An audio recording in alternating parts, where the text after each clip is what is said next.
Thank God! This void bit has been going on forever. Yeah, this bit. I get that this is supposed to be artsy, but this is a Miraculous video. I don't think we really need to try all that hard. In fact, no one is going to care anyway, so we can skip this whole B-plot thing. Go ahead and move us to the actual rant. I'm not what's keeping you here. Of course you are. You're like some metaphor for chaos. The fandom as a whole, maybe something equally generic that's far too big a concept for a crappy YouTube video. Oh, don't worry. Miraculous Ladybug doesn't do subtlety, so no one will be disappointed by me spoiling the reveal. You really hate this show, don't you? Miraculous Ladybug? No, I love it. Look, it's trash, a truly garbage TV show, but that doesn't mean I hate it. Doesn't it?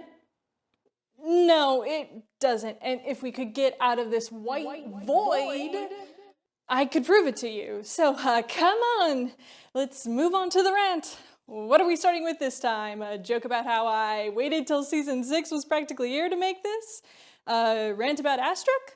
Or how about a current meme that will be cringe by the time this video actually goes up? I'm not starting with anything. I told you, I'm not holding you here. Then what are you here for? How do I get out of this void? Gail, this is your show. I'm just here to listen. So I just talk. You just talk. And that lets me move on? Only one way to find out. Oh, okay then. Let's talk about season 4.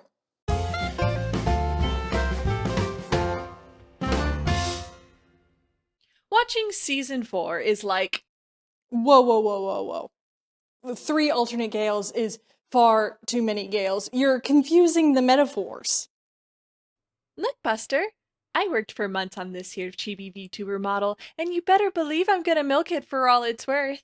So shut your trap and let me get to talking, capiche?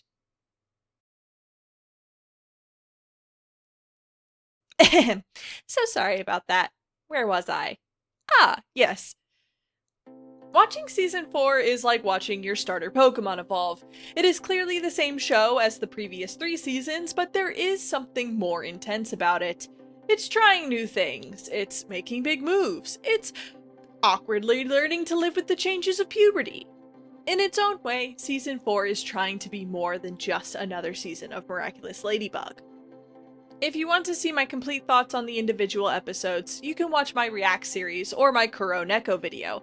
I filmed them as the episodes were airing, and as I progressed through the season, I felt more and more excited at the twists and turns our heroes were facing. The inclusion of Alia, the cleverness of Optigami, the arc of Cat Noir.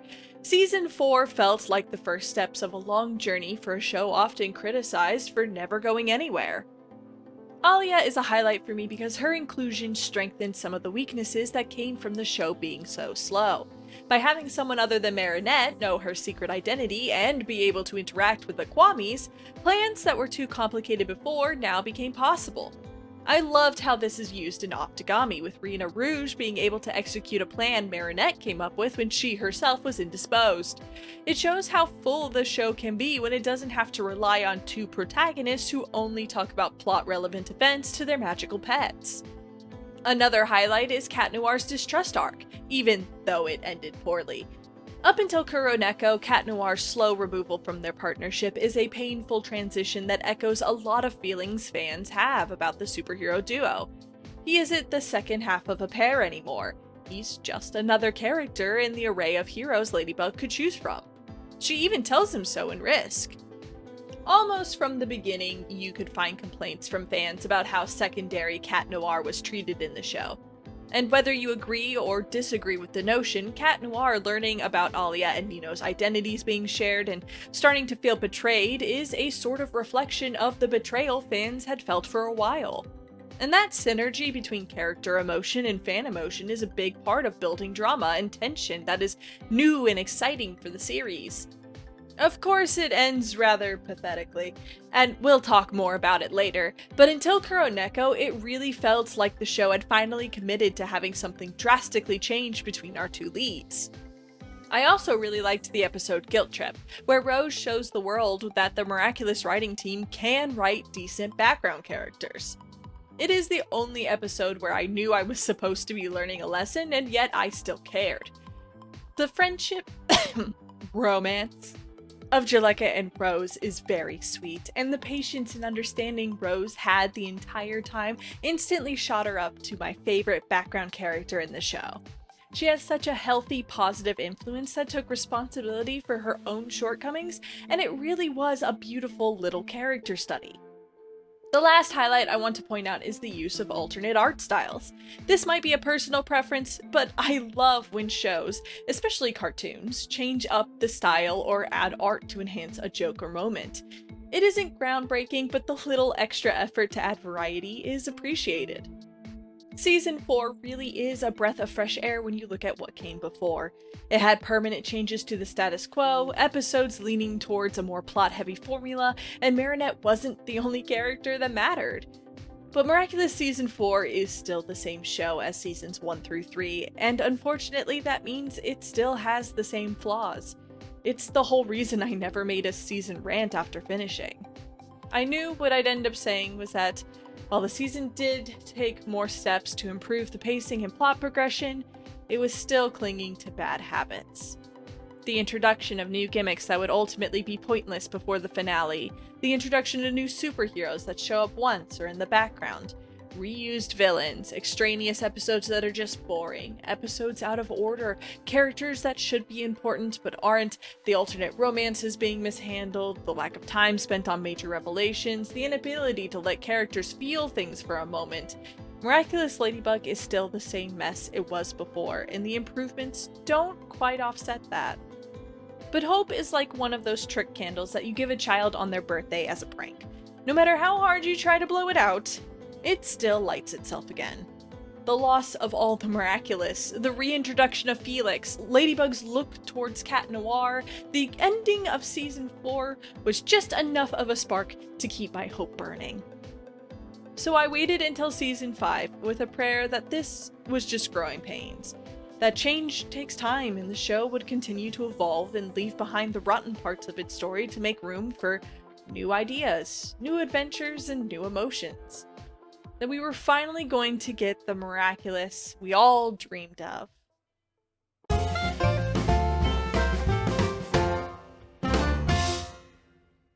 So we need to start where the show starts, with the obvious shelving of the Rabbit Miraculous. And you know what? Good call. There is no way anything other than the complete removal of the time travel Miraculous was going to make any sense. The entire series would just lead to a plethora of, why didn't Monarch just time travel to win backlash, and Monarch would have seemed stupid to not try. Of course, the fact that he had the perfect opportunity to save his wife and totally not second wife from their assured destruction and he wasted it because of a polka dot box doesn't do much to prove otherwise. And on this note, they did have an episode that showed Ladybug and Cat Noir defeating Monarch while he used the power of Second Chance. So we're just going to make the blanket assumption that if he had used this power in other episodes, it would have ended the same way. But the real crux of Season 5 starts in the episode Multiplication, where several things are established that will inform the rest of the season. First, Felix is in hiding after trading away the Miraculous. Second, Adrian now has a thing for Marinette. Third, Monarch can give miraculous powers to his akumatized villains. And fourth, a new Gabriel Agreste and Tsurugi-san team-up has culminated in alliance rings. I guess you can count a fifth point that Lila is going to be a more prevalent character. Trust me, I hate it too. Then episode 3 tops off the introduction to the new season with one more new plot point. Monarch gets hit by a cataclysm Ladybug can't fix. Now there is a time limit for Monarch to accomplish his goals, as the magic slowly destroys his body. It's a lot of changes in a relatively brief amount of time that seem to affect every aspect of the show we've gotten used to. The villains have to pivot as Natalie is no longer happy to work with Gabriel. Tsurugi-san is a villain. The Alliance rings are a new tool, and there's the addition of a time crunch. The heroes are similarly in a completely different setup, as no new heroes can be called upon to help in a crisis, and they now have to fight the powers they were previously using. Even the regular school plot is forever changed because the dynamics of the love square have shifted. This is what I wanted when Season 4 ended, a complete reckoning with the status quo. No more Marinette clumsily pining again, no more simple plans from our villains, no more of Adrian sitting in the background, no more inaction from our heroes, and thank God no more new heroes being introduced for an episode only to be completely forgotten for the rest of the season. And, well, while I'm here...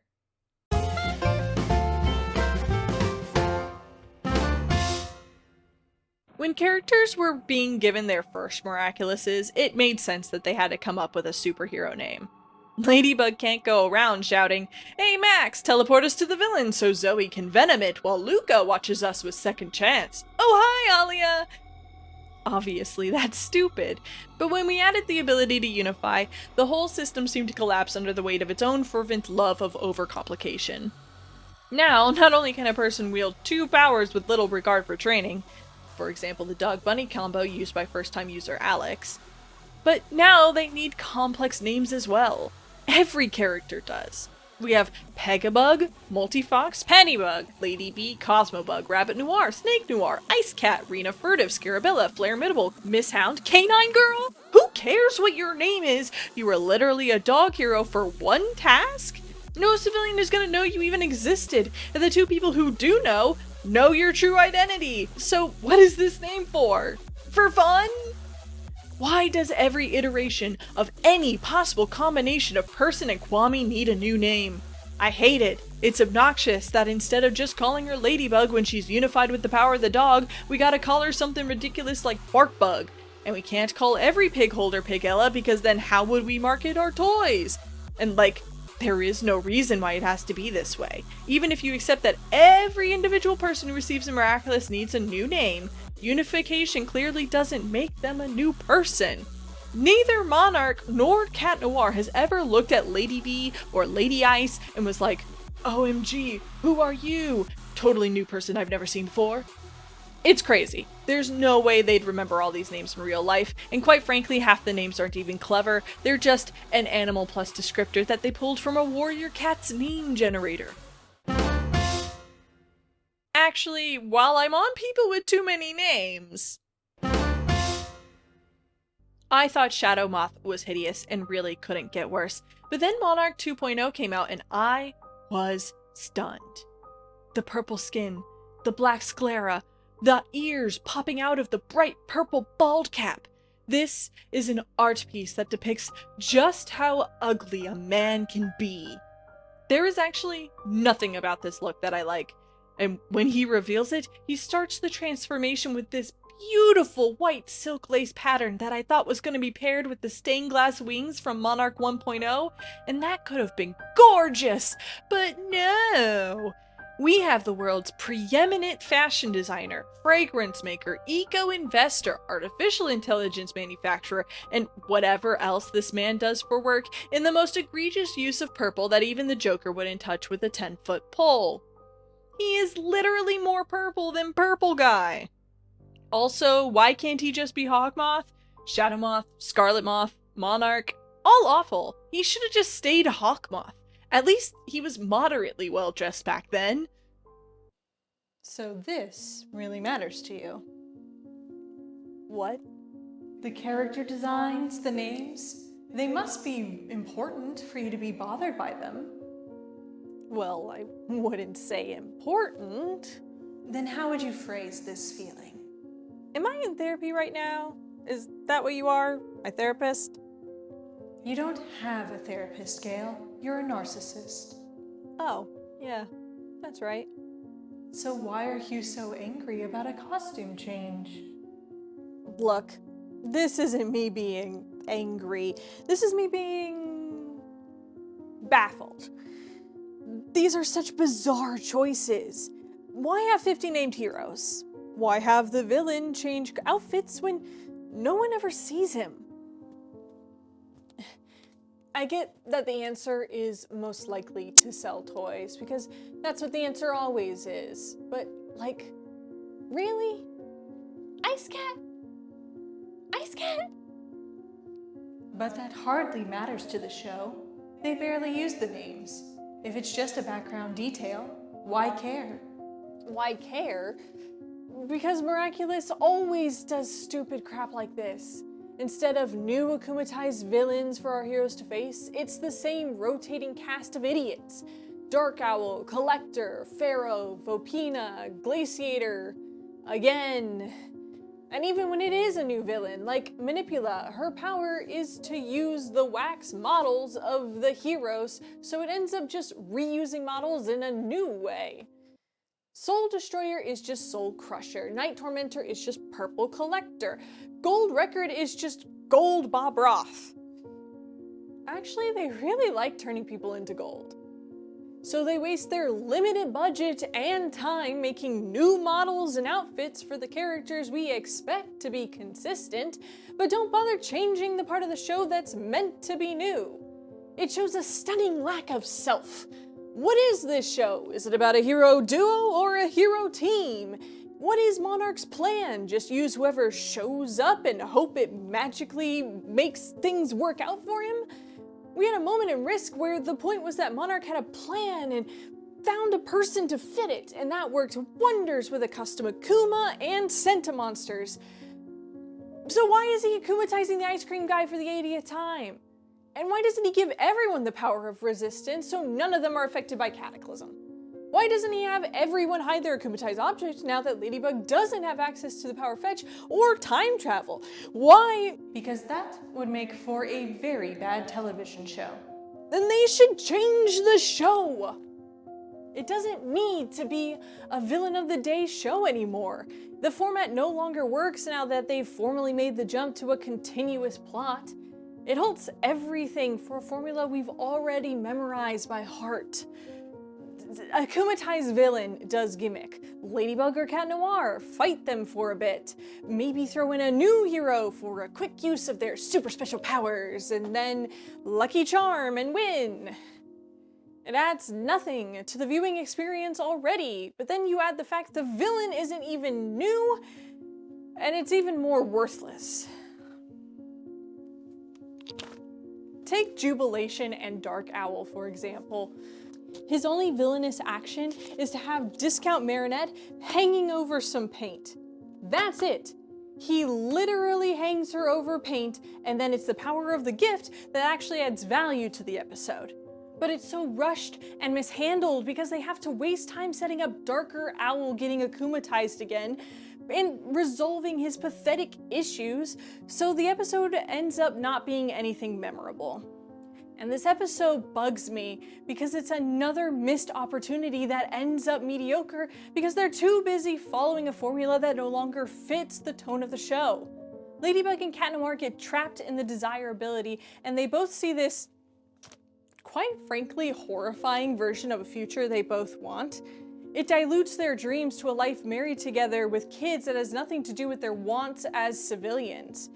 When they break out of the dream, both have these negative responses to the vision, with Cat Noir getting violently angry that that life got taken away from him, and Ladybug feeling conflicted that any of that was what she apparently desires.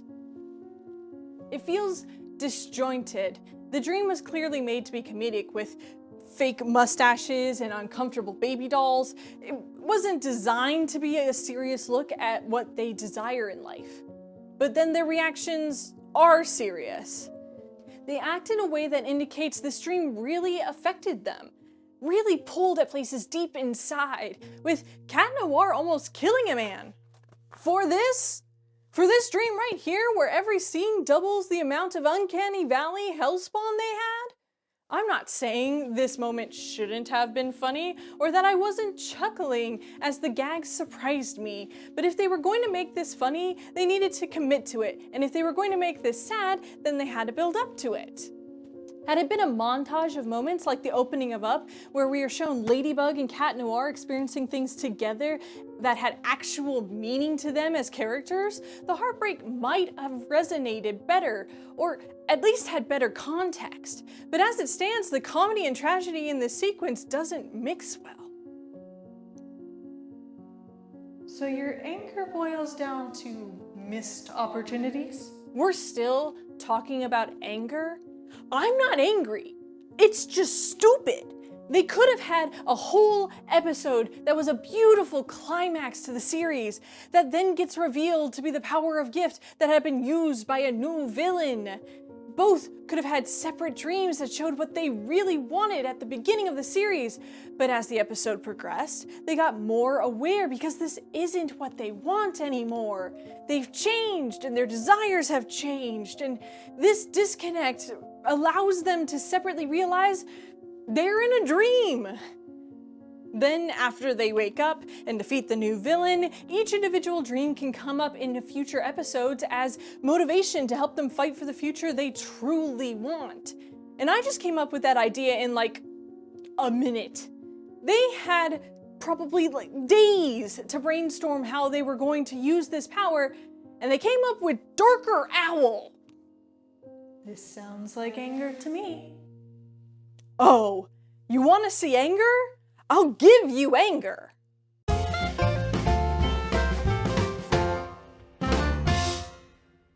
Look, I know I talked about the complete betrayal of Chloe's character arc in my video 4 years ago, but apparently I did a crap job, because it's still a hotly debated topic. So let's review. Chloe's mishandled arc is one of the worst sins committed by this show. And you want to know something? Seasons 4 and 5 just made it more apparent that the writers absolutely hate her. When it comes to Miraculous, one might say Chloe is my Roman Empire. Up until season 4, she was the third most developed character in the show, right behind our two leads. She had relationships with her parents, her friends, she had likes and dislikes, wants, flaws. Sure, she wasn't a good person, nor was she astoundingly deep, but when the rest of your characters can be summarized in 2 words each, any characterization is refreshing. Throughout the show, but especially in season 3, they built the key structures to set up a redemption arc for this cruel character by having her make little steps towards good. But it didn't happen. Instead, she went so far away from good she became comically evil. Stupid evil. Boring evil. And I wanted to address this lack of redemption first because I want to be clear about why I care so much. Imagine you are given a treasure map by a wealthy man who says he placed untold riches in a secret location only accessible by those who solve his clues. The first clue tells you the fortune you seek is by a mountain. Then you find a second clue that says the prize is under a waterfall. Then you solve a riddle that states the loot is behind a false rock wall. You find a small chest, and with bated breath you open it, only to reveal a coupon for 20% off toilet paper. Sure, nothing the man or clues said explicitly told you you would find a massive amount of money at the end of the map. You weren't lied to in the traditional sense. But the man used the words untold riches, and the clues used fortune, prize, and loot. These are all words we know imply wealth, and even though they are vague enough that a coupon could count by technicality, you can't blame a person for feeling ripped off. Seasons 2 and 3 were a series of clues that implied Chloe was going to have some sort of arc, some sort of growth that would evolve her character. The first rejection of an Akuma, the reluctant but willing return of the Miraculous, the foundation of an abusive family situation to overcome, or what about the end of Zombie Zoo where Chloe, without prompting, apologizes to Miss Bustier with sincere and genuine regret about her actions. Like, it is a perfect apology that accepts responsibility, admits wrongdoing, and has the words "I'm sorry." That's better than 90% of YouTuber apologies. And right after, Marinette says, "I realize Chloe has a heart too, she just doesn't know how to use it. Hopefully she'll learn if we continue setting a positive example." Come on guys, you can't tell me that sequence wasn't trying to imply Chloe could learn to become a better person. Our protagonist literally spells it out. Of course, that doesn't mean they have to follow through.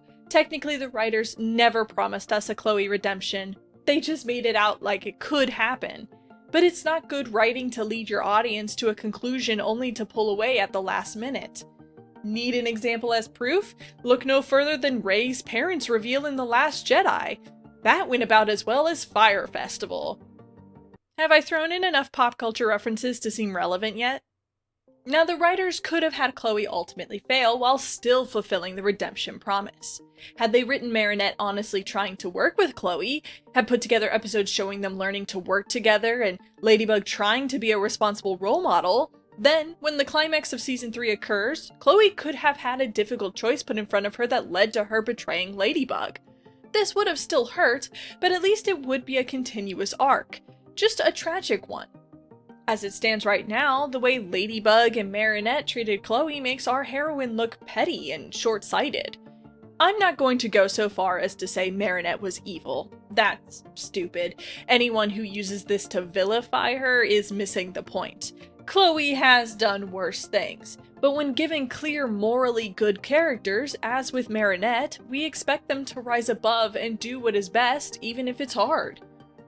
On the other hand, it could have also been a moment to show a shortcoming of Marinette's that she has to acknowledge to become a better hero and now guardian. Had the show framed this as a failing of Ladybug's, a consequence of her inability to get over her own biases for the sake of good, that could have also been an interesting and fulfilling conclusion to the arc. A key reason Chloe was swayed to the side of evil was because Ladybug never gave her a chance unless it was a last resort. Hawkmoth and Lila were able to use this against her by claiming Ladybug didn't care about Chloe or want to work with her. And they were right. But Ladybug never recognizes her part in Chloe's downfall, so it doesn't feel like a purposeful arc. It feels like a forgotten one. My overall point is that Chloe didn't have to be redeemed. In fact, this isn't really about Chloe at all. It's about setting up promises with your audience and satisfactorily fulfilling those promises. And if your fanbase is still arguing over this point years after it was relevant, it's pretty clear whatever you intended didn't land properly. It was the writers who decided to place scenes that clearly implied the potential for Chloe to matter as a key point in the story. They set Chekhov's gun on the table. It is not unreasonable for the audience to then respond to that with hope the gun will be fired. But that's not what happened. Chloe is a bad guy because she's a Valley Girl rich witch stereotype they're not smart enough to write better. Season 3 ends with a complete annihilation of any progress or arc she may have stumbled into. And Seasons 4 and 5 are not any better. In fact, they're worse. Remember the wealthy man who gave you the treasure map that started you on this path to disappointment? Well, imagine you went back to get a refund, and instead he slapped you in the face and laughed at the mere thought you were naive enough to believe him.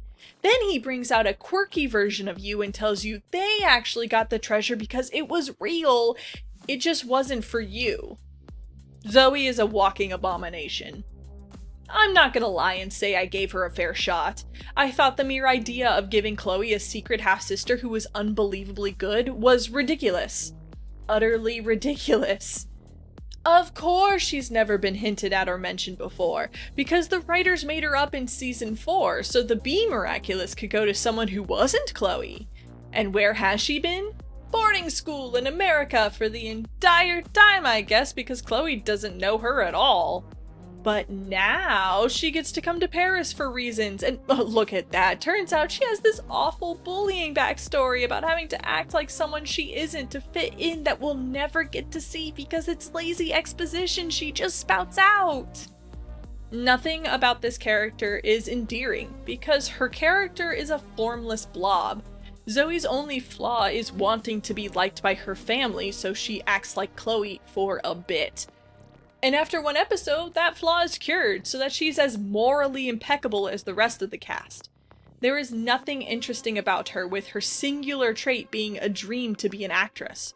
And like I said before, the entire supporting cast is made of two-dimensional cutouts of stereotypes, so having the bee-holder who was a person with dimension and substance replaced with a department store mannequin with a moral written on it feels awful. Not to mention people act differently around her versus Chloe for no apparent reason. Marinette talked to her once in the bakery, and then when she sees Zoe act like a jerk in school, she immediately comes to the conclusion she's faking it. She talked to her once, and that's all it took for her to conclude this is a good person being pressured to say bad things.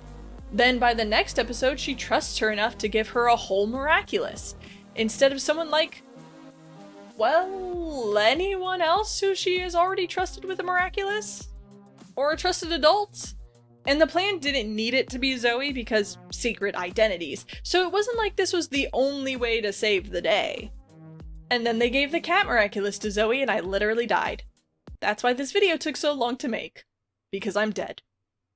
Ignoring the fact Kitty Noir is hard to look at in general, why her? There is no answer to this. I'm just baffled, perplexed, flabbergasted. Of all the people to pick for the black cat, they picked her? Oh, it's because of the cheese seller. Okay, that tracks. But like, at least give her a decent costume. But like, I understand that the truth of those decisions was because Zag needed a new holder to put on the promo art, and so this was just a fast way to establish a new, uglier Queen Bee. Because let's be honest, this suit is an actual downgrade, and the name is stupid.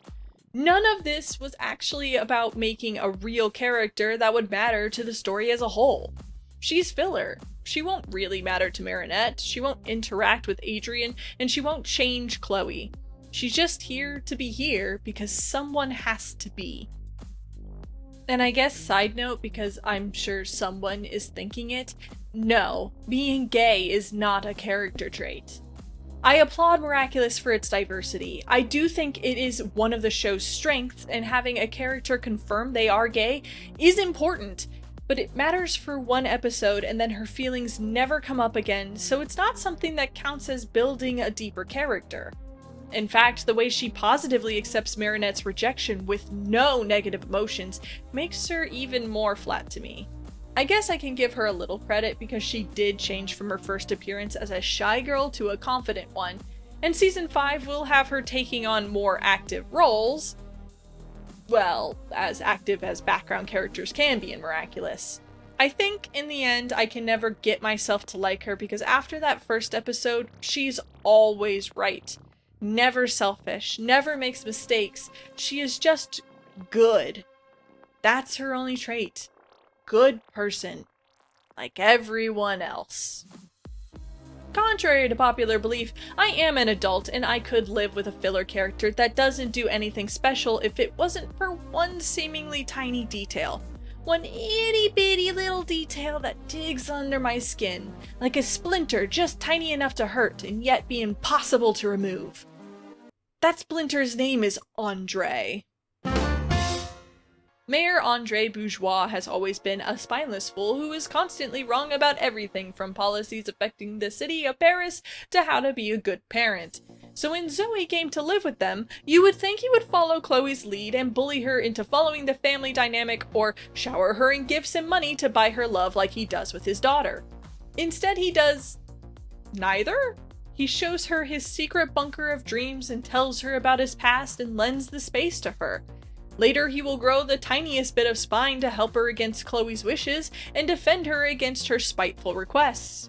He even conspires with her to evade Chloe's wrath. Why are we giving this man any pity as if he's the victim of Chloe and not the other way around? Why is it only now, and for this complete stranger, that Andre decides to do the bare minimum to step up as a parent? Andre is clearly not around as an active parent, so Chloe's behavior is a definite product of Andre's lack of discipline. But now that we have this new girl around, suddenly he sees what Chloe does as wrong? He suddenly wants to be a good person? I don't know. Part of me is well aware that this is so small in the grand scheme of things. It's basically 5 scenes in 4 episodes.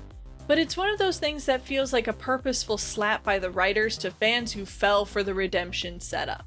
I haven't talked about Chloe as a person in seasons 4 and 5 because, well, she isn't one. She fully devolves to the meanest and silliest villain the series has. She stops a movie that she only cares about now that it has public attention, a very Chloe move, but then she wants it to be about bananas?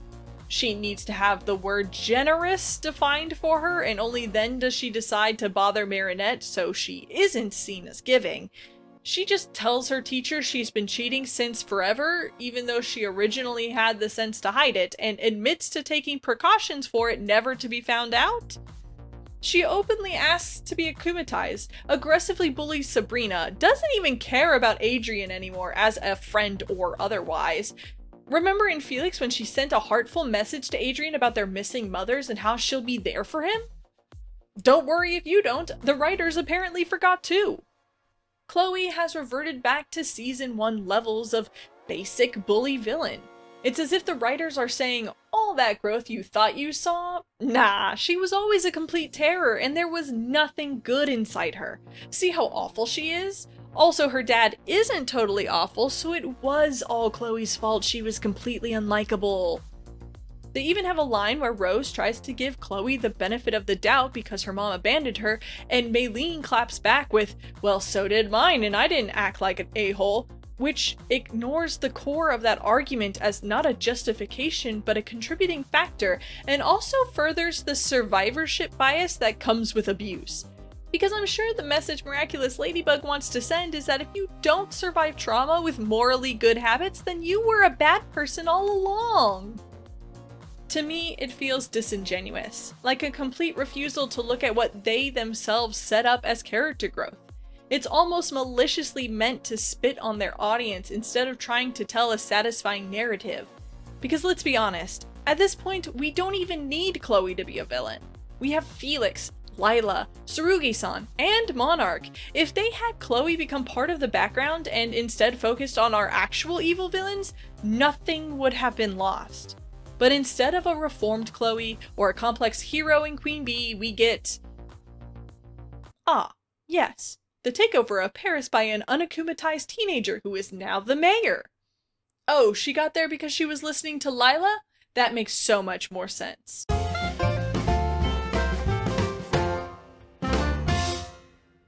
Lila Rossi is... well, she sure is something, isn't she? Lila is a pest you swore you dealt with months ago, but has somehow managed to crawl back into the kitchen and steal your sweet rolls. She is a character that fundamentally exists to further the plot, then disappear until she is needed again. In that way, she manages to be a standout in the series, because you literally aren't allowed to look away from her if she's on screen. Season 5 commits to making Lila the villain of the series, setting her up for her future as the new holder of the Butterfly Miraculous. It's a series of episodes meant to show her cunning, her creativity, her manipulative spirit, episodes that put her intelligence to the forefront, implying she's even more of a threat than the original Hawkmoth. If only I actually believed them. Lila's lies were always bad, but I usually gave them a pass because it's a kid's show and someone was needed to get the plot rolling. But if she is moving up from bit antagonist to main villain, she has to prove her viability as a new threat greater than the last. Unfortunately, the writers don't know how to make Lila less... well... Lila. Illusion is a mess of an episode. Nino starts the resistance and their first plan is to akumatize Gabriel Agreste to figure out how Monarch gives his villains miraculous powers. Now, let's ignore the giant red flag that is this group of supposed friends purposely ruining the first parent outing Gabriel has done for his son. Like, just that part alone is such an awful action that shows no consideration for the fact their friend is finally connecting with his absentee father and getting the parent-child relationship he's only dreamed of. But if you can look past that massive disregard of feelings, you find an episode that frustrates me because of all the plot holes Lila being the villain brings. Lila shouldn't have social power anymore because now that Alia knows Marinette is Ladybug, it makes no sense for her to trust and defend Lila like she has before. Marinette can just outright say, Lila has done this series of horrible things, and Alia would now have the context to understand her and Adrian's distrust. That would make 3 out of the 4 main friends anti-Lila and basically keep her from getting too close.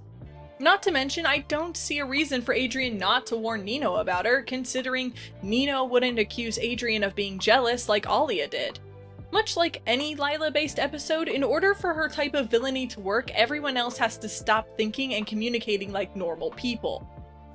This is no more apparent than in Adoration, where the whole plan relies on a group of adults believing Chloe's strangely well-crafted accusations for a girl who apparently didn't know everyone's stolen items were in Marinette's bag. Like, she literally has a motive lined up and everything, like she's Miles Edgeworth facing off against Phoenix Wright. How any reasonable adult believes this isn't a planned setup is beyond me. But a bigger question needs to be asked. What was the point? No, seriously, what happens if they succeed? Marinette doesn't go to the dance? Okay, that doesn't get Monarch the Miraculous, nor does it stop Adrian from loving Marinette. Maybe they think he'll believe she's a thief and leave her, but such a smart girl would have to know that with their current relationships as they are, Adrian would never believe Chloe over Marinette. My only guess is that the goal was to make Marinette's life worse, which, fine, but that's so weak as a motivation. This was just an episode to make Zoe look cool before revealing she's gay, and then convincing Marinette to progress the romance subplot, which is also fine, but it also makes Lila look like a fool. Her use of Kagami has a bit more logic to it, a combination of taking away Marinette's friends and using guilt as a weapon, but it still fails to show the cunning parts of the plan because it skips the befriending Kagami scenes and goes straight to her using the girl against Marinette. Why does Kagami believe her? When did Lila think to use her as a pawn? When did the actual planning part happen, and what was her end goal with it? I'm never quite sure what she wants. Power? Popularity? Adrian? Marinette and Ladybug's misery? All of the above? If so, why does she want to be a supervillain? And on that note, how did she figure out Monarch's identity? I watched this season 3 times to write this script, and I still do not know how she suddenly knows Monarch is Gabriel Agreste. Granted, everybody in real life knew by episode 2, but in-universe, the only people who know his identity are people who he's told, or Felix, after disguising himself as Adrian and having much more personal contact with the Manor and Gabriel himself. The show does a great job of showing us Felix figuring out and confirming his theories throughout the seasons, but Lila just shows up at some gates and is like, "Boo-hoo, I'm not special, so I'll make you pay, Monarch man." Showing us her ability to figure out this secret would have been another great way to show us her intelligence and worthiness as a bigger villain for our heroes to face. I mean, the proof is in Felix. The minute that boy figured out Gabriel's identity, fans began to design his outfit as the next Hawkmoth. Audiences love to see characters thinking critically, and it is the quickest way to endear your hero or villain to them. But Lila is stuck in this void where she has a very particular style that fights against her growing into a more powerful foe naturally. It creates 3 points of contention, preventing her from making the full leap from nuisance to threat. First is that she lies in this superficial way where it would easily be disproved by basic research if anyone bothered to fact check her. We all rolled our eyes when she pulled out the wrist injury after catching a napkin. Season 5 continues this trend with her being enrolled in multiple schools under different names and claiming to be shooting a movie in Mexico. Now, I'm not saying it's not realistic. There are stories of people getting quite high in society based off of really stupid lies. What I'm saying is that fiction is not reality, and you have to make your audience buy into your fiction. This was never done with Lila because she immediately was proven to be a fraud to our protagonists. When Marinette was able to see Lila as a con artist and compulsive liar in her first episode, we lost our ability to believe her skills because we never had time to fall for her tricks ourselves. Had she been a recurring character that slowly got suspicious, or had she mixed some truths between her lies to confuse Marinette and the audience, then we would have a basis to believe the fiction that her lies do work against others.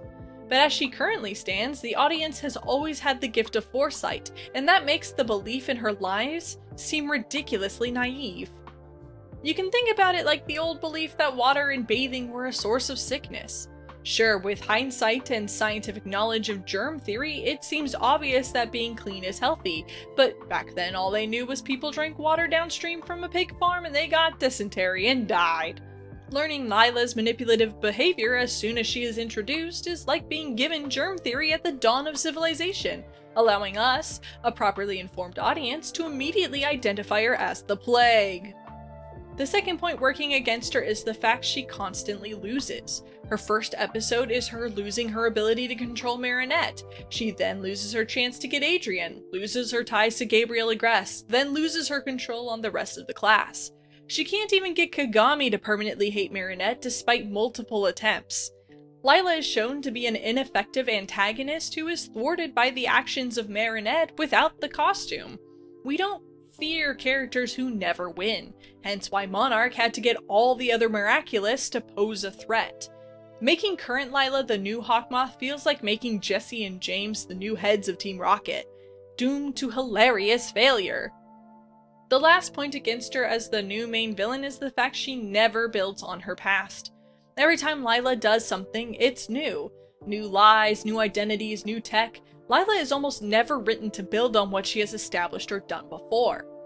The only exception I can think of is her friendships with Kagami and Chloe, but both start off-screen and build off-screen. We only see the results of her work in the episodes in which she uses these characters. Otherwise, it's a new lie that only works in this one circumstance and never has lasting consequences. Now take Felix as a counterexample. His first episode has him stealing Gabriel's ring. The next episode immediately builds on this idea by having the ring be a source of tension between the two that Gabriel tries to use to convince Felix he isn't Shadowmoth. Then the ring comes into play again in Strike Back as a bargaining chip for the Peacock Miraculous. Felix builds on the work he has done before. He references his past plans and actions, he grows off of them, and gets better because of his failures. Lila doesn't use her past lies to her advantage. She doesn't leverage new information in the same way. Her power scaling comes directly from the writers giving her something new to use in that very same episode, which makes her feel less intelligent and consistent. Altogether, these points work against her character. The art of writing a good villain is just that, an art, and Lila is a poorly put together collage of an idea forced to hang out in a museum that just had a more professional piece on display. Sure, that piece wasn't perfect either, and trust me, we will talk about him. But the quality difference is immediately noticeable. But that isn't to say that her run as the new top villain is doomed to fail. Sure, the writers did her no favors before, but in Hoaxer they give her a giant boon. Natalie giving Lila all the secrets of Gabriel Agreste is a potential game changer. If used correctly, this information could cause emotional confrontations that truly challenge our heroes. But that's a big if, and at least in my opinion, Miraculous has proven they don't deserve the benefit of the doubt. It's right there. What is? A good story. Like a really good one. I can see it right there. Can you imagine it? A show where the main lead is a kind-hearted, created soul who deals with imposter syndrome as a superhero. The love interest is a boy learning to discover who he truly is after being smothered all his life by his privilege. And the antagonist turned ally is a girl who was cruel and thought nothing of it because of her upbringing, but changed when she learned the value and joy helping others can bring. Sounds fun. Sure. Then we can have Felix come in as a true third party, neither hero nor villain, who works for his own goals. Maybe he could have a toxic romance subplot with Chloe, trying to tempt her with everything she did want, telling her all the things she wants to hear to manipulate her into helping him. And she falls for it because even as she learns to be a better person, that doesn't mean she gets what she wants. She feels jealous that Marinette gets happily ever after with Adrian, so she tries for hers with Felix. Then it can all come apart when Hawkmoth is defeated, but Chloe's help gives Felix the Miraculous instead of Ladybug. Then he leaves her because he was manipulating her all along, thus starting the second arc with a betrayal and also the possibility for a full redemption that feels earned.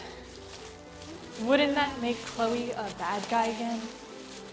That's what I'm saying. It wasn't the fact that she wasn't a good guy that ruined everything. It was the way she lost every bit of nuance she had gained. She could still be a villain, just a better one. We don't need a Lila or a Kagami. Chloe could have filled both those roles. So you want to get rid of Kagami now too? Kagami already is Chloe when you look at the structure of the show. She is a wealthy love rival seen to be a better match for Adrian due to her status as an important person's daughter, who has mommy issues that create a toxic complex inside her that prevents her from interacting with the world in a normal way. I don't hate Kagami's character, but 2 copies of the same backstory is a bit redundant. And Lila? We never needed Lila. We had love rivals in Kagami and Chloe and minor antagonists in Chloe and Felix. Lila was so unnecessary, she was barely in the show. That sounds like a lot of effort. Don't you think you're asking for too much? At this point, I'm offering a bargain. Asking for too much would be to ask that we start over with the original PV that looked so much better than what we got. It would be worth it though to at least give in and make these little changes. But what's the point? Chloe isn't redeemed and she isn't an enjoyable character. Lila is the new holder of the butterfly Miraculous, and Felix is a good guy and dating Kagami. Why are you so focused on the what ifs instead of looking at what actually is there? I guess that's the hard part of loving Miraculous. It inspires so many ideas, but commits only to the most basic and boring of all of them. I wish for once that the writers or producers or directors would choose to be bold and surprise me. That at least one idea would leave me excited to see more instead of dreading an eventual letdown. Does the romantic leads getting together before the finale not constitute a bold decision? You mean the fact Marinette and Adrian are an actual couple now? You're right. That is something new.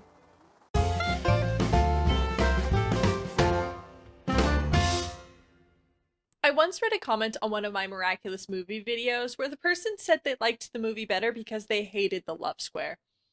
To which I must ask, why the hell are you here then? No, seriously, the only perfect thing about Miraculous is the love square. This unique setup where 4 people are in this hilarious love mess because they are actually 2 people with secret identities. It has the drama of a love triangle without the frustration of a clearly inferior option. It's a beautiful idea that is so reliant on the show's premise, you wouldn't be able to replicate it or find it anywhere else. Is what I would say if Sailor Moon didn't exist. But in current cartoons, it's pretty novel. It's the entire reason some of us have stayed with the show, despite everything it has done to us. So I was completely shooked when I watched the show decide that it had finally finished playing around. Yep, Marinette and Adrian are together. Like, properly. No dream sequence, no memory loss, no alternative timeline, no second chance. The ship has officially set sail, and for once, the boat isn't on fire.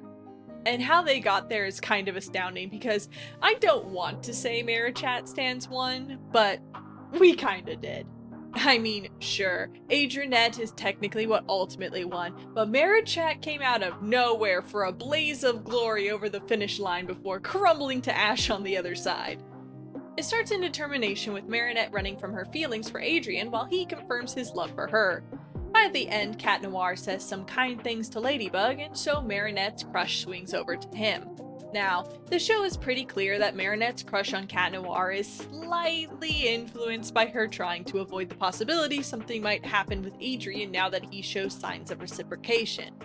I think as proud Marichat stands, sailors of the truest and most beautiful of Her Majesty's ships, we have to acknowledge this. But Elation was pure Marichat fluff, with a full mutual relationship. It was our main leads flirting and in love for the first time. They tell each other how they feel, they try to go out on a date, they kiss. It's very cute and wholesome to see them show genuine affection for each other. But it does end pretty abruptly, and I can't argue with the reason. Cat Noir brings up a good point. It could be taking advantage of a fan to date Marinette when he doesn't know about their connection as superheroes. He's mature about it, respects her feelings, is honest about his, and stops it before they've put real effort into the relationship. I was angry that he had such a mature response because my Marichat degenerate heart desperately wanted this ship to continue for the rest of the season, but he convinced me that it was a bad idea. Honestly, how dare Miraculous find the one good reason they can't be together for my ship? Marinette's response was also fantastic. The frustration building up to an explosion of feelings was exactly the impact I wanted. Her logic was sound as well, hanging on to the idea everyone keeps telling her who to be in love with while she struggles with that answer herself.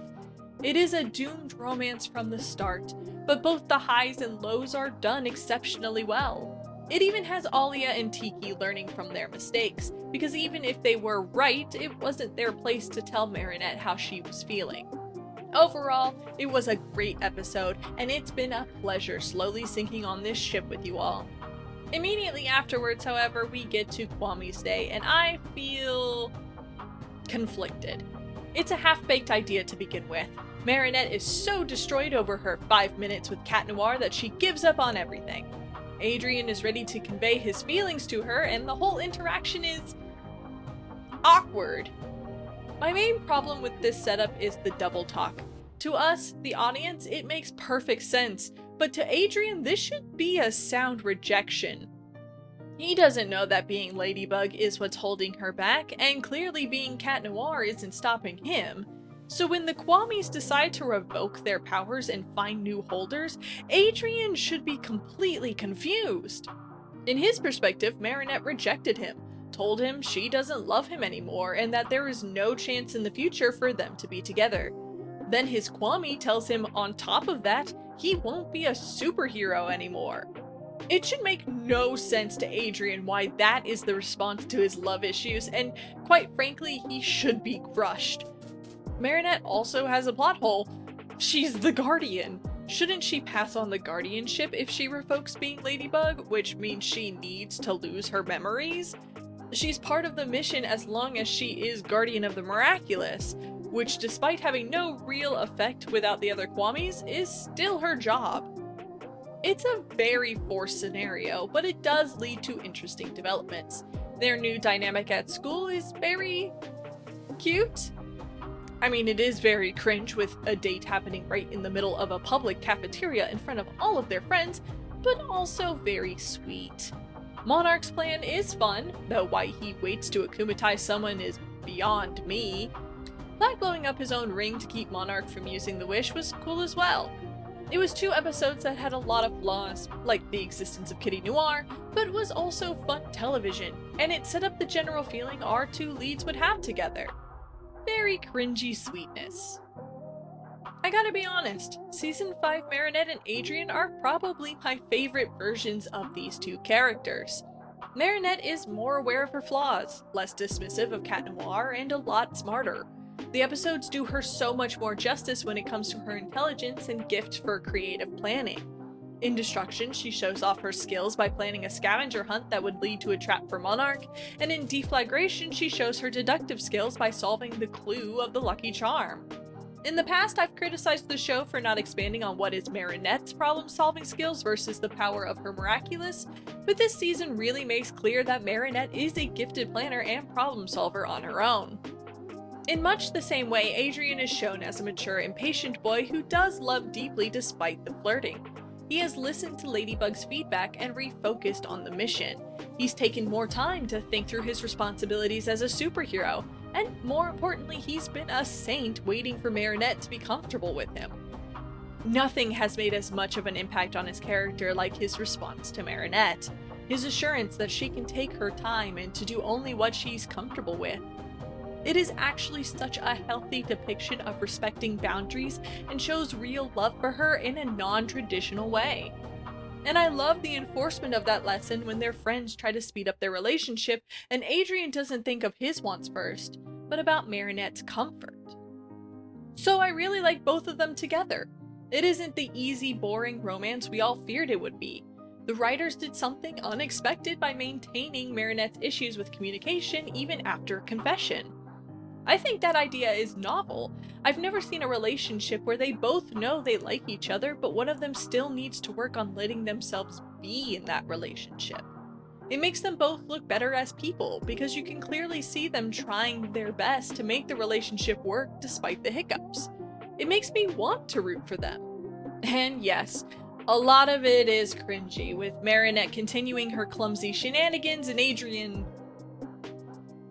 singing, but it has such a genuine sweetness at its heart that I'm laughing with the cringe, and I think that's what the writers intended. One of my favorite moments is when Marinette decides to practice letting go of her planning habit by going to his house in pajamas. Adrian's response?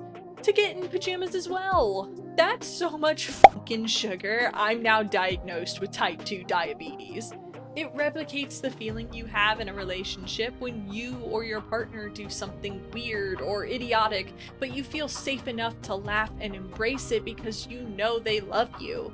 It's a soft, warm cringe we all have deep inside. Because to love someone else fully is to be a little bit cringe. I will miss the variety of the love square, and I will always be a Marichat stan.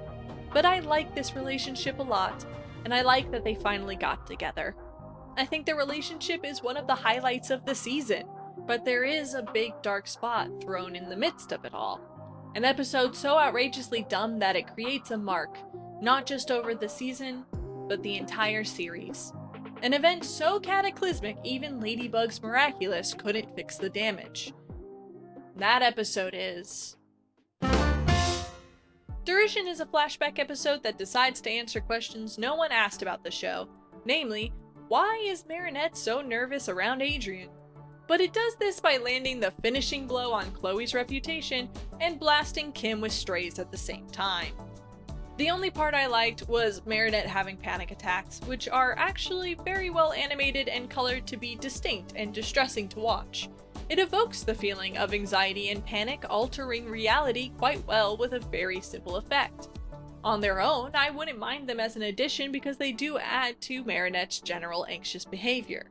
Plus, I'm never opposed to normalizing mental illness as something that can happen to anyone when we don't take care of our mental health. But other than that, I don't think this episode added a single good idea to the lore of Miraculous. It boils down to Marinette being afraid to express her feelings because of a prank by Kim and Chloe. Marinette had a crush on Kim and was being perfectly reasonable and normal about it, till he gave her a box of spiders and broke her heart under the direction of Chloe. Of course, the episode spends a majority of its runtime painting Chloe as an absolute devil, like upping her meanness to 12 on a scale of 5 kind of evil. We've been told Chloe bullied Marinette before this year, but this is just over-the-top relentless monstrosity from her. It's like Chloe's life, and Sabrina's too because she also willingly participated in this, is dedicated to making Marinette miserable. To me, it's a vast departure from her character, not because Chloe was nice before, but because Chloe did not care about Marinette's misery to this extent in any episode before. She was an opportunist who took action when she saw an opening, which is why we get plenty of scenes where she does nothing to Marinette. I'd argue the pre-season 4 Chloe would consider thinking about Marinette to this extent beneath her and a waste of time she could spend shopping or getting her nails done. And nothing changed other than Adrian and Alia's inclusion in class, which seasons 4 and 5 clearly prove isn't enough to stop her, so I don't see why there is such a drastic difference in Chloe's bullying habits other than the obvious degradation of her character. I reiterate that this season was just the writers beating on the dead horse that was Chloe's possible redemption arc. But more than just Chloe got decimated in this episode.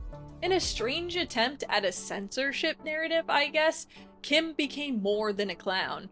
He became the whole circus. He gets presented as a boy so dumb he doesn't understand the basic social cues of his friends being uncomfortable with his jokes. He's seen bullying Max, and then when recounting the story of his prank on Marinette, defends his actions as only a joke. Then the akumatization becomes about how it's not his fault no one gets his sense of humor and everyone else is just sensitive because cruelty is funny. Which is not a topic I would tackle in the Miraculous universe, but they did so well with their take on police violence in Quillen, so why not tackle anti-wokeness here? In case that wasn't obvious, that was sarcasm. So Clean comes back as Marinette's protector, an origin for her iconic pigtails. Rose needs a haircut, and I guess we get the origin story for the pink pants too, because we were all desperate to know why that is part of her outfit. But the biggest reason this episode is a mark on the series is because it establishes something that no one wanted or needed. It establishes that Marinette's wacky habits and traits are actually results of deep trauma. Let that sink in. The things Marinette does that we as the audience are supposed to laugh at are results of unresolved emotional trauma. Much like creation and destruction, comedy and tragedy are two sides of the same coin. We laugh at comedy mostly because someone else got hurt. Sometimes it's emotional, like a sick burn or an unexpected setback to a difficult and tiresome task. Sometimes it's physical, like slipping on ice or getting hit in the head unexpectedly. What makes it comedy, for most people, is the knowledge that no lasting damage was done. We feel safe to laugh because it was a brief, unfortunate circumstance that the victim came out unharmed from. Sometimes we know it wasn't so innocuous, and then we edge into dark humor, where the comedy comes from making fun of something everyone agrees is a deeply evil or tragic thing. The thing about dark humor, though, is it's only funny if you understand why it's dark. It's kind of like an agreement between the joke teller and joke listener. You both acknowledge the bad thing is bad and agree to laugh at it anyway. It doesn't work if you have to explain the joke, because that means explaining something that might be deeply upsetting. So when Miraculous decided to lift the curtain and show that the joke we had all been laughing at because it was harmless, haha, look at the crazy girl struggle with telling her crush she loves him, aren't cartoons silly? Is now a joke reliant on laughing at someone's trauma. Haha, look at the traumatized girl struggle as her anxiety over her crush prevents her from living a normal teenage life. Isn't emotional baggage funny? I found it uncomfortable. I don't want to pretend it's bigger than it is. Clearly, they are cartoon characters whose lives are not affected by how I choose to enjoy the show. And there is no sign that this was a long-standing plan for the character intended since episode 1. But there is something in the pit of my stomach that tells me none of it is funny now. I can't laugh at Marinette's overcomplicated plans or her stuttering anymore, because that's a child having a panic attack, and that's not something I find funny. It's information that has now tainted my enjoyment of all the episodes previous, because now I know it's all trauma. So I've implemented an easy solution to this problem by pretending this episode doesn't exist. It's working wonders on my mental health. And no one needed this. Any of it. We knew Chloe was bad before this year, we knew Kim was dumb and a jokester, and we knew enough about Marinette's anxieties to get the picture that she was overreacting to the fear of rejection. This was just a mean episode that's only goal was to be mean. Kim even compliments Chloe as the funniest and prettiest girl in front of his current girlfriend. Why did that need to happen? Are we supposed to hate Kim? Not really, because he apologizes and Marinette forgives him, and so does his girlfriend. So why did they make this awful episode? It's an inside job by Aztec to thoroughly destroy the remnants of Chloe's supporters. Apparently, there are still too many of us after Soul Crusher and Queen Banana, so they set up a covert counteroffensive. They are targeting us in our homes, at our places of work, on our toilets, relentlessly attacking us with scenes of her being an objectively awful human being to get us to concede that Zoe should maintain control over the bee Miraculous. It's a propaganda campaign designed to smear our Queen Bee. But we, true Miraculous fans and rebels under this Vesperia regime, will not cower under what is canon. We will fight where the people's hearts truly lie. We will fight in fan art, fan comics, and fan fiction. We will destroy this corrupt government from the foundation of its very core, because there may be few who have control over the story, but we are many, and we control how it is received. Reject the handouts of the wealthy, seize the means of production. Condiment comrades, this is the true revolution. Today we stand and...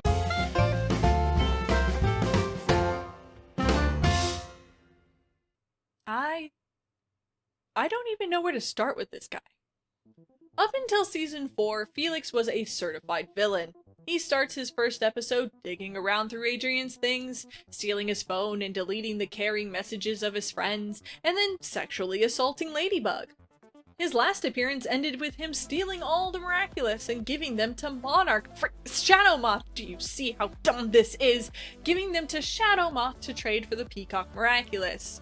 He wasn't just like a bad guy. He was awful. So why is he a good guy now? Look, I loved Felix's character too, but as a villain, he worked because he was crafty, a gifted liar and actor that had his own agenda the audience couldn't predict. He figured things out where other characters would just assume their hunches were wrong.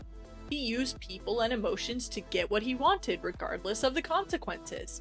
He didn't care that others were hurt. He didn't care about authority. He was driven by some sort of goal that made him cruel. Now he's just boring and confusing.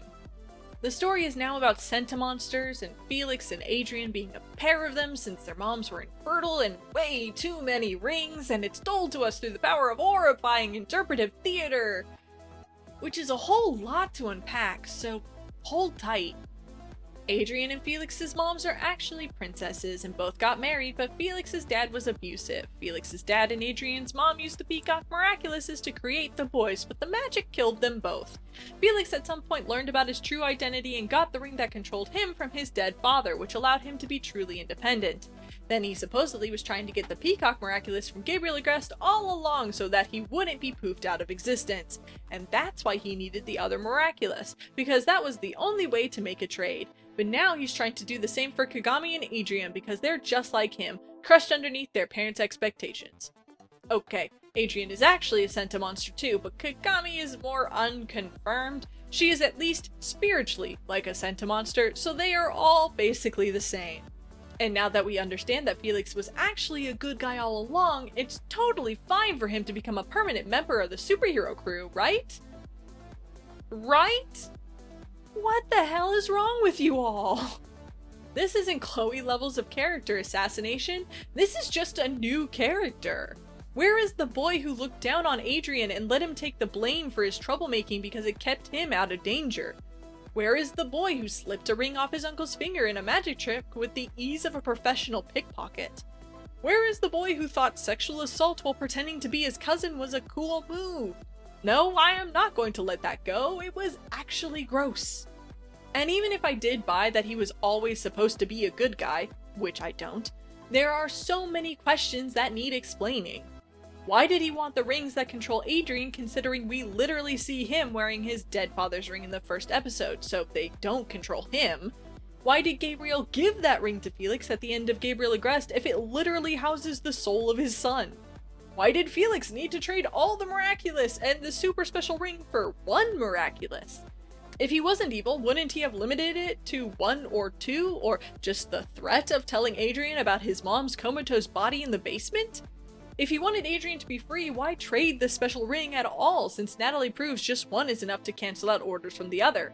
If he knows Gabriel is trying to save his aunt/Adrian's mom and he actually loves his cousin so much, why doesn't he help Monarch? If he is against Gabriel and thinks he needs to be stopped, why doesn't he tell Ladybug and Cat Noir his secret identity earlier?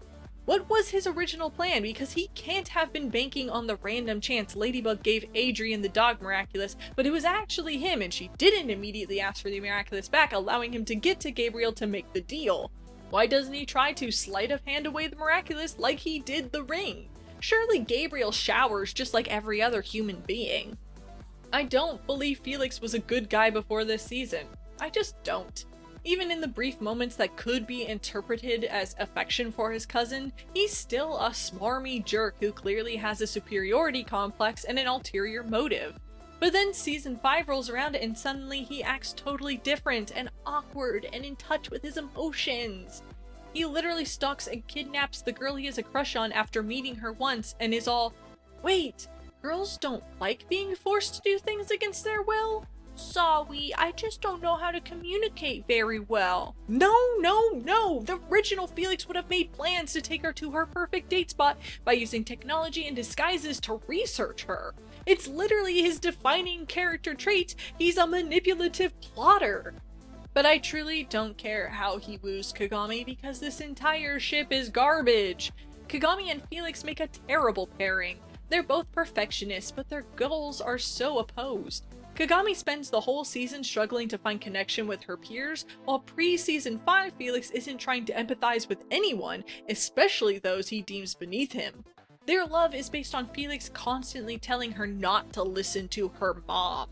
That's their big love connection. We talked about disobeying our parents once, so I've been stalking you, and I think your mom shouldn't talk to you like that. Wow. And they say romance is dead. There isn't anything fun about this romance. It isn't an interesting dynamic where two very distinct personalities interact. It isn't a situation where we're waiting to see how they overcome an obstacle. It isn't even a romance we watch grow and develop. It's two characters that are popular with the fans and single getting together. And if you like it, that's okay, but to me the execution implies that the writers felt uncomfortable having Kagami be a close friend of Baronet's after they both fought over the same boy. Like they're afraid of the potential for confrontation or conflict between these two characters. So what's the easiest way to get rid of any lingering resentment? Give her a new boyfriend, and bonus, he looks just like Adrian. Now I should be fair, in protection, because of Shadowmoth and Lila's prodding, Kagami does have an emotional outburst about feeling conflicted about the couple's new happiness. I do like that, and I think the ending scene with both Marinette and Adrian comforting and expressing their platonic love for Kagami is very mature and emotional. But that's enough! We don't need her immediately rushed into another romance to make everything rosy and perfect. And we especially don't need that romance to be with villain-turned-hero Felix. And they were both better characters before the season dulled them down to the exact same boring good guy side character trope that literally every character in this series ends up being. Shouldn't heroes aspire to be good people? Sure, but good doesn't have to be the same thing over and over again. Look at superheroes in general. So many people fighting for what is considered good who have different perspectives, methods, and challenges revolving around the question of what it means to do the right thing. Miraculous doesn't have that. Does Miraculous need that? You have to admit, this isn't a show made for people your age. Aren't you putting too much pressure on it to suit your expectations, rather than accepting it as what it is? Maybe you're right. But aren't I allowed to be sad that it turned out so wrong? That what I wanted and waited for never happened? Am I allowed that much? You are always allowed your feelings. Well, then I feel sad and angry and frustrated and so disappointed. I'm tired of believing in the show and getting excited to see the next episode only for them to fumble in new, unexplainable ways. Did you see the final episode? It was bad. Beyond bad, even. It was honestly the most disappointing and depressing finale they've had yet. What was the point? What was the point of the entire show if that was the ending? Was it really that bad? They tried to redeem Hawkmoth. Shadowmoth. No, Hawkmoth.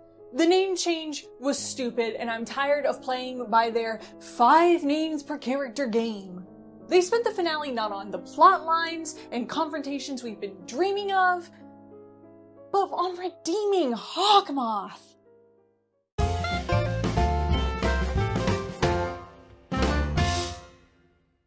Did anyone like Hawkmoth before season 5's finale? I honestly want to know because I did not have Hawkmoth being celebrated as a hero on my season 5 bingo card.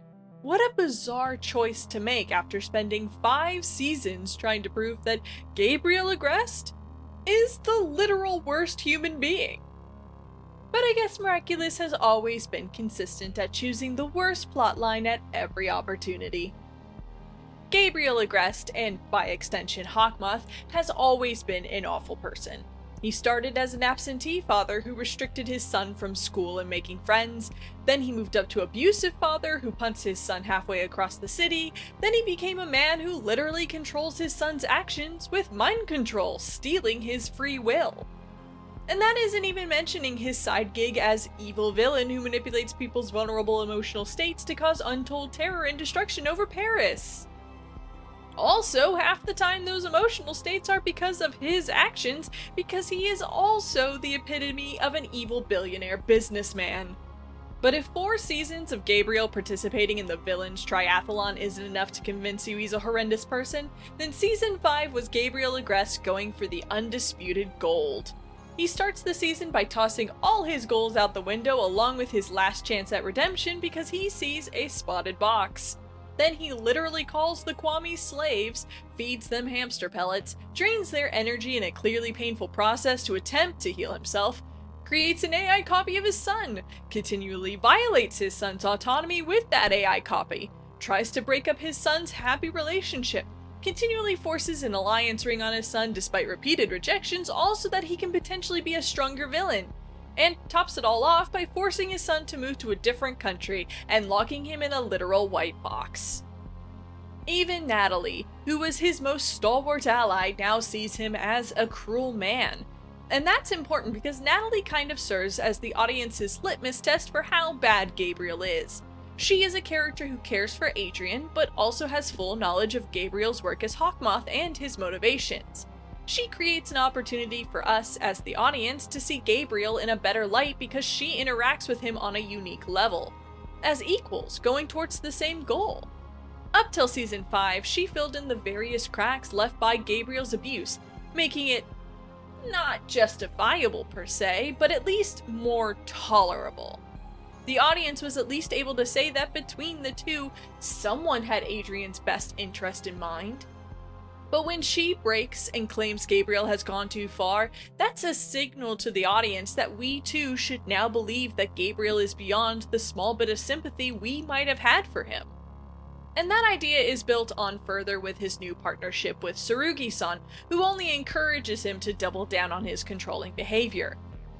Now, not only is he not working with someone who wants his villainy to at least end in something good, he's now working with someone who explicitly wants the loss of his son's freedoms and dreams. It's harder for the audience to believe he actually cares about a good outcome for anyone other than himself, which should be a good thing.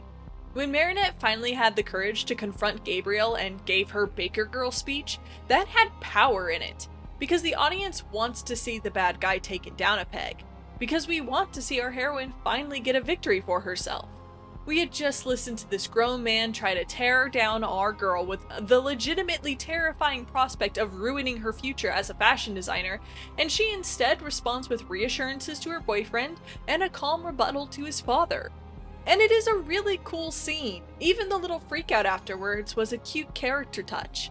It's a nice bit of verbal sparring between our hero and villain that got me excited to see the final confrontation. But then that villain confrontation ends in the villain winning, even if it's not as he intended. The finale of season 5 is garbage on multiple levels. First, it starts with a reused villain from the previous episode, which is always disappointing. But then it immediately jumps to the worst decision the show could make. It removes Cat Noir from the story. Literally, within the first 10 minutes of this 2-part finale, half of our dynamic duo is gone. He's trapped in a white box where he will do absolutely nothing for the rest of the final battle against Hawkmoth. Then everyone gets hypnotized by the alliance rings, they tease Alia as the cat holder for 5 seconds before immediately scrapping the idea, Marinette learns Gabriel Agreste is Hawkmoth even though it was practically spelled out for her in representation, Natalie kinda dies, Marinette unifies the cat and the bug Miraculous, and the episode ends on Ladybug giving her new name, Bug Noir. Because Miraculous Bug Noir is far more catchy than Miraculous Ladybug.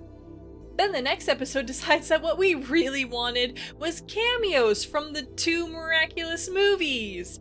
Because I don't want to see Cat Noir, the guy that takes up half the intro, is integral to the story and has complex ties to the villain, fight in the final battle against said villain. No! Clearly I want to see Discount Justice League and an ugly dragon who just sits still and blasts lightning out of her mouth. Literally both Hawkmoth and Ladybug are arguing over what's best for Adrian, what he really wants, what would make him happy regarding his family and his mother, but Adrian isn't there. It doesn't even flash between their argument and Adrian at all, instead moving between their fight and the fighting of the supporting cast of spin-off rejects. Because again, who cares about Adrian? He isn't important. This whole climax doesn't revolve around him and isn't the final fight that will change his life more than any others on the entire planet forever. Really, he's a footnote in this episode because it clearly has nothing to do with him at all. Instead, let's focus on Lila, who miraculously isn't affected by nightmares at all. Also, Tsurugi-san's police robot laptop somehow controls the Agreste house too. But enough about Lila, let's talk about how Ladybug literally says with one word she can fix everything and she's won, but instead decides to give Gabriel a chance to accomplish... what? Sure, she wants to help him not die, and Natalie not die, but why does that involve letting him keep the Miraculous he has in his possession? She can still have this talk, she can still try to reason and work together with Gabriel after she breaks all the rings and frees the Kwamis. Why does she leave any power in the hands of a man who just minutes earlier was telling her how he didn't care who died or who was wounded as long as he got his wish? But like I said before, Miraculous is fantastic at always choosing the worst option for finishing a plotline. So Marinette detransforms and is somehow surprised when the manipulative, abusive, controlling, self-absorbed villain does the manipulative, abusive, controlling, and self-absorbed thing and betrays her. I honestly think this choice was made because they wanted to show Tiki and Plog's true forms and Gimme, because I think even the youngest of Miraculous's audience was probably screaming at the screen for Marinette to not trust the literal human equivalent of rotten sewage. That, and they seem to really want to redeem that sack of sewage. Why though? Why do we need to act like Gabriel was ever a good father to Adrian? Why do we need to pretend he was justified in all the harm he did because his wife was dead? Apparently trauma doesn't justify bullying, so why would we accept it as the motive for literal murder? Because he was going to kill someone, anyone, and he didn't care who, he said so himself. He even implied Marinette should choose herself to be sacrificed for Adrian's happiness. But in the end, he asks her to protect his image so that his son can remember the 3 scenes where his father wasn't a total a-hole to him.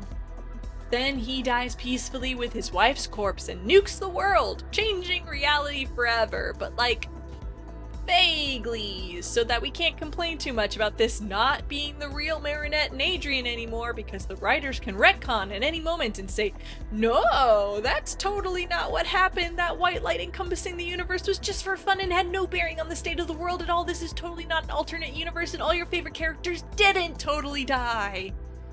It seems like Gabriel made a wish to sacrifice his life for Natalie, or his life for Adrian's happiness, which included saving Natalie, but we can't know the specifics for sure.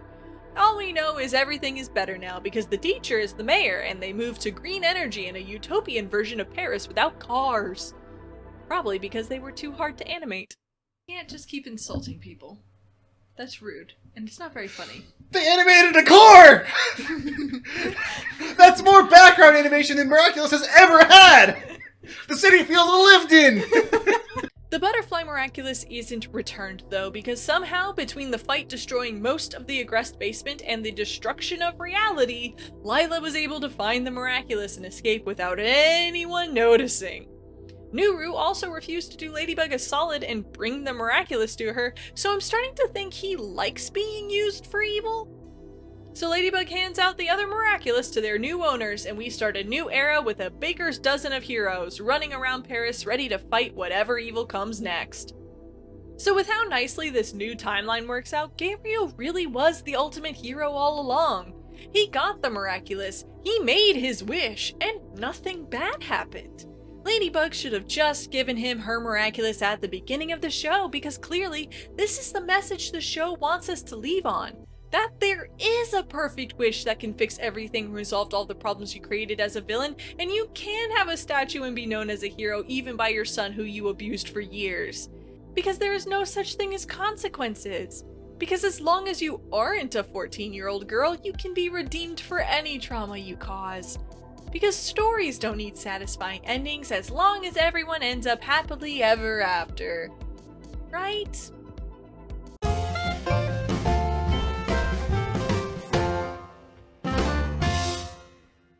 The worst part about wanting to like Miraculous is that in the end, it always lets you down. And I don't just mean because I wish Chloe had been better utilized, or because I don't think Lila's a good villain, or because they have too many names, or the costumes are crap. Miraculous lets us down in the worst way any TV show, movie, book, or story can. By refusing to give us catharsis. Catharsis is a fun word when talking about storytelling because it embodies the greatest power a story can have on its audience. It's the process of relieving strong emotions through art. When a movie builds up tension that overflows into an incredible climax that makes you feel scared for the safety of your heroes and then relieved when they manage to triumph, that's catharsis. When a TV series paints a picture of the beauty of brief moments through the protagonist's tragedies and lets the story end in acceptance of the realities of life, that's catharsis. It is neither a positive feeling nor a negative one, but instead a release of powerful emotions that allows the audience to purify themselves in a way, to reset our emotions and feel a strange sense of fulfillment. A key part of catharsis, however, is confronting the rising tension. If a character is told they are going to die, they must confront death. If an event is foretold, it must come to pass. The confrontation does not have to end exactly as predicted, but the audience can only feel relief once the cause of the tension is faced. Miraculous hates confrontation. And I don't mean physical fighting or verbal sparring. There are plenty of those scenes. What Miraculous hates is confronting the setups they've established as key points of sustained tension. The easiest example I can give is Alia learning about Marinette's identity as Ladybug. We spent 3 seasons building layers to this secret. Alia was the lady blogger that Marinette had to carefully avoid while also not completely crushing her dreams. There were little hints and lies that would almost get her caught. There were secrets Marinette was desperate to share but couldn't. There was an admission of trust Alia didn't realize she had been given. All of this is building up tension that has to be resolved, that has to find a release. And when that day finally came, when we finally got to the point where Marinette was going to share her deepest secret for the first time, and her and Alia's lives and perspectives were going to change forever, the great confrontation between superhero and reporter was off camera. Marinette says the words "I'm Ladybug" and then the screen cuts to black. Because the episode's over. And I thought to myself, what a cliffhanger! I have to watch the next episode right away so I can learn how Alia takes the news! So I did. And the next episode starts with Alia knowing everything and having no complicated feelings at all. Just generically happy that she now knows a superhero. And maybe Alia would have always ended up feeling joy at Marinette's confession. But we don't get to see that moment. We don't get to see her process, or ask questions, or put together clues she's been holding onto for months. We get the start and the results of the confrontation, but not the confrontation itself. Same with Cat Noir's whole distrust arc. We get fed scene after scene where he learns that he isn't her partner anymore, that there was a guardian of the Miraculous he never got to meet, that 2 of his friends have Miraculouses and know each other's identities, and Ladybug lets them remain Miraculous holders. He gets so angry he quits, but what comes of that tension? What happens when he confronts her with all the information the show gave him? Nothing. Because he doesn't. I have a whole video on Kuroneko and how bad it is, so I won't rehash it here, but of all the points I made there, the biggest one is how he forgets half of what made him mad in the first place. It becomes an episode about his detrimental love for her. There is no talking about feeling left out, or acknowledging the double standard for identities. Instead, she invites him back and they just accept the new status quo as the new normal without getting to the heart of their issues. And he'll briefly mention this rift again in Risk, but that's it. No episode past this point shows any friction in their relationship. How am I supposed to feel like the anger from the scenes the writers purposely wrote to evoke this emotion are resolved when no one has talked about any of it? It also means Marinette gets to avoid the gigantic elephant in the room that is freaking Chloe Bourgeois, because how come Alia and Nino can break the unbreakable rules, but Chloe has to be shamed for breaking the same rule, which I remind you she didn't know? Or better yet, why do they get their Miraculous back at all when Hawkmoth himself knows their identities after the end of season 3? What is with this double standard? Yeah, I know I'm ranting about Chloe again, but I demand justice! Viva la revolution! But let's move to another example. Luca and Kugami's short flings with our heroes. While not everyone was waiting with bated breath for these couples to be canon, the series spent multiple episodes building each relationship up. They had become key characters to the story, movers of the plot in their own ways. Kagami is practically the second protagonist at this point. So when we finally get to see them in formal relationships, when the counter-romance finally gets made canon, we see 2 episodes covering the same time period where both relationships suck and are immediately dissolved. I am so sorry, shippers. They did you dirty. After building up these characters as genuine love rivals for so freaking long, to only give them 15 minutes of subpar romance was criminal. Even as someone who didn't like these ships, I could only ask myself, what was the point? Why build up the distinct differences between each romantic pairing if the only result was going to be immediate breakups? There is no heartbreak in that, no tragic ending of something that was important to our heroes, and there also isn't a catharsis from learning they just aren't right for each other because the reason they break up is because of superhero secrets, not their own personalities. It makes the whole counter-romance plot feel like a waste of time. Like the audience gave the time and emotional capacity to love these characters together for no payoff, good or bad. Couldn't there have been one episode where they explored these relationships genuinely? But no, that would mean spending any time on confronting jealousy or real difficulties in relationships.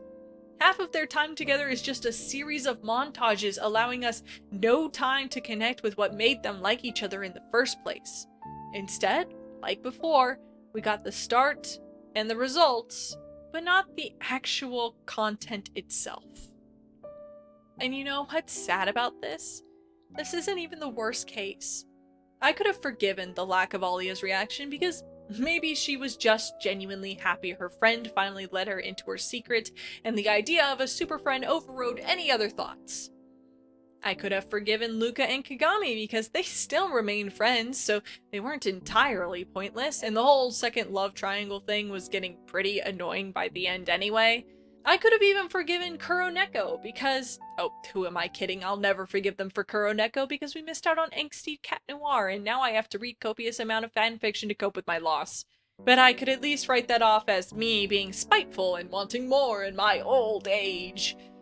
But when you ruin the catharsis of the 2 cores of your show, the very heartbeat that keeps fans flowing through its veins, that I cannot forgive. How did they manage to ruin both the Love and Hawkmoth reveals? But Gail, you said you really liked the couple getting together. I do, theoretical viewer, but that is after they get together. But do you remember the scene where Marinette realizes Adrian loves her? Because I don't. You know what YouTube pulls up? The stupid double talk scene that makes no sense because the premise of it is so convoluted. Sure, this is the first time he tells her he loves her, but Marinette already kinda knows at this point and her only reaction is to look at her earrings and reject him. That's our love reveal scene, everyone! That's what we waited 7 years for. A sad, dark bedroom where they both already kinda know they love each other, but it's overly melodramatic, yet their problem will be solved in less than 30 minutes anyway. Woo! I get that the real love moment is supposed to be the airplane kiss, and it at least has the right vibe for a climactic moment, but it kinda loses its luster when the series has had them together and kissing multiple times before. I really didn't get that plotline at all, the one where all their classmates are desperate to get them to kiss, but they just can't yet. I get it on a boundaries and comfort level. Like I said before, I actually really enjoyed the slower romance, but the show acted like seeing them kiss was going to be this grand spectacle, and I'm over here struggling to hold the 4 kisses we've already gotten. Did anyone think this was gonna be more impactful because there was a plane? Why is it always a plane? But perhaps worse than getting a subpar love confession in your romance-based television program is having half of your dynamic duo not even be present when the main villain is defeated. Even worse when that villain is inextricably linked to their entire backstory because they happen to be their father. Can you imagine a Teen Titans where Beast Boy never got to confront Tara for her betrayal? Can you imagine Spider-Man never getting to face the Green Goblin after he killed Gwen Stacy and learning he was Norman Osborn? Can you imagine Luke Skywalker never learning Darth Vader was his father? Half the reason Adrian is so beloved by the fanbase is because of his connection to our main villain. It's drama, it's impending tragedy, it's 2 trains that have to collide and it won't look pretty. It was the confrontation we had all been waiting for, and unlike the several kisses and full-on season of relationship building we got to make up for the lack of a love reveal, we only had 2 scenes that hinted at what a Hawkmoth reveal could be: ephemeral and Cat Blanc. Only unlike a kiss where the moment is kinda spoiled because it's pretty standard when repeated, this fight was always going to be explosive, and both previous versions showed our protagonist getting akumatized. How is he going to avoid akumatization this time? Would it be the return of fan favorite Cat Blanc? They hinted at him so much these past 2 seasons that must have meant something, right? How would his new powers as a grown-up Cat Noir affect his akumatization, or Hawkmoth's new powers for that matter? But instead, we get the ultimate betrayal from the series itself. Because Adrian still doesn't know. He wasn't there for any of it. One could argue he got his moment in the previous episode where he faced his father one-on-one, but he didn't know his dad was Hawkmoth. He didn't know he was a Sentimonster being controlled by his father's ring. He didn't know that his entire life these past months had been part of the villain's plans. And he didn't even win. What a disappointment. I don't think I need to explain why having your protagonist present to defeat the evils they've been fighting for 5 seasons is a good idea. I don't think I need to explain why it isn't advisable to have your character miss the opportunity to confront the basis for their entire backstory.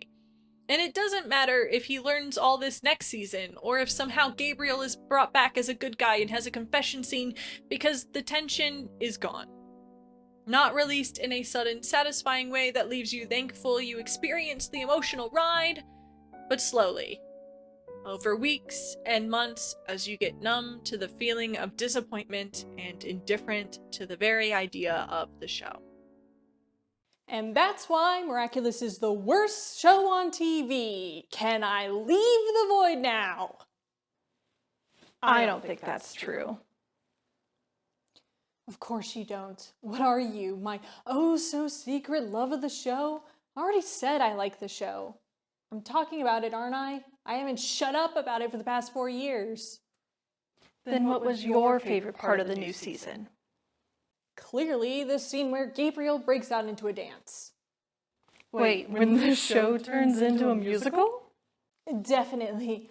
It started and my jaw was on the floor, and when it abruptly ended with him facing Natalie, I paused the show because I could not stop laughing. I think I've watched that scene 12 times. What about the scene where Felix sings? I know you love Bryce's singing voice. Oh God, that was horrible. I mean, again, hilarious. I was rolling on the floor dying from the cringe. Not as much as the boat song scene though, but... That was awful, wasn't it? Cute, but horrendous. Oh, but not as unintentionally hilarious as that time Gabriel admits he's dying by showing his diseased arm to a blind woman. Did that really happen? Oh, I'm sure the implication is that he verbally told her after the scene ends, but as shown, he just whips out his arm and is all like, I don't have much time. But this season had some intentionally funny moments, like Plague admitting he killed the dinosaurs for revenge. And Gabriel's sudden obsession with making pancakes. What's up with that? Or when someone actually believes Lila's claim that Ladybug and Cat Noir are aliens from Saturn with ozone-destroying farts. Or when a freaking robot, breaks into humanization, proving Hawkmoth is really the worst villain of all time.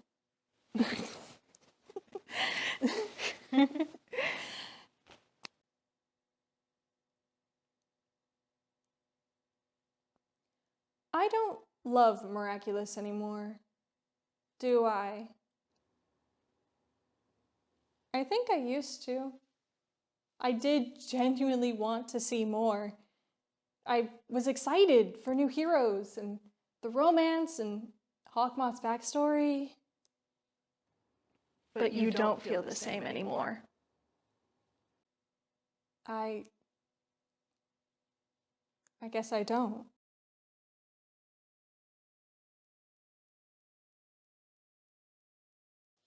Who are you? Really? You know who I am. An abstract concept of something I'm supposed to learn? Almost. So, feeling I'm facing. Disappointment? Frustration? Closer. Look, the only thing I can think of is that you're here to walk me through this irrational grief Oh. Look, it's trash. A truly garbage TV show. But that doesn't mean I hate it. We're still talking about anger? I'm not angry. It's just stupid. At this point, I'm offering a bargain. Asking for too much would be to ask that we start over with the original PV that looked so much better than what we got. Well, then I feel sad and angry and frustrated and so disappointed. I don't love Miraculous anymore, do I? I'm grieving. That's what you are. Grief. I knew you'd figure it out. Go on. I'm here because I'm mourning the loss of the love I once had for the show. But then, what do I do about that? How do I get out of here? You need to let it out. You need to let go. But how do I do that? How do I let Miraculous go?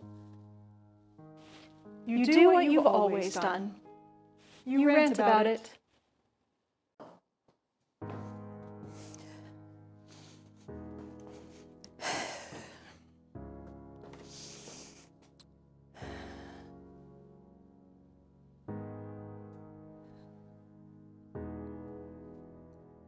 I saw the Miraculous PV when I was a freshman in college. I love anime, and I love a good romance, so the little animation won me over with ease. Then I forgot about it until a couple years later when I saw Miraculous Ladybug rising as the new children's television icon. And I think, like most people who were excited by the PV and my age, I was a bit disappointed. I mean, it had obviously changed into something similar, but also very different. But I gave it a shot, and it was charming in its own way. Sure, it was clearly geared for a younger audience, but that didn't mean I couldn't enjoy it. And then season 3 rolled around. I felt a lot of emotions, and well, you can see how that turned out. But as I put more thought into this franchise, as I cared more and more about the specific choices it made and the story it was telling, the worse I felt about the series overall. It wasn't as fun anymore. Watching was frustrating. something confusing would happen and I'd have to watch again because I had to fact check myself before writing an opinion on it. I wasn't watching because I wanted to anymore. I was watching because I had to. I cared so much more about the opinion I was forming about the show than the show itself. But I kept telling myself that watching the show was still part of the fun, and the fact I had such strong emotions about it must mean I still cared, right? Which is stupid. Watching Miraculous is a chore, and entertainment should never feel like homework. So I'm saying goodbye to Miraculous. The future seasons might be phenomenal, and I might catch an episode here or there, but I'm done pretending it is ever going to be what I wanted it to be. Because what I, and I think a lot of other fans really loved, was the potential in it, but not what it actually is. And I think that isn't fair to me, or the show. The show deserves to be reviewed and discussed by people who aren't blinded by what could have been. It deserves an honest look at what it actually is. So, here is my final statement. Miraculous is a kids show with an appropriate amount of drama for kids. It has clear morals and clean heroes. It has a large and varied cast of basic characters that will not upset nor offend. The main leads are not completely flawless, but are certainly good people, and it has healthy messages about friendship, environmentalism, and self-empowerment. The production quality is high enough to not be painful to watch. It does fall into long-standing tropes and stereotypes regarding its characters, but none so offensive as to make the show a bad influence. It is a perfectly average piece of children's media that has the potential to entertain older audiences with a slightly unique take on the superhero genre. I'm Gail, and this has been an overblown children's television show rant by a 29-year-old in the void. Goodbye.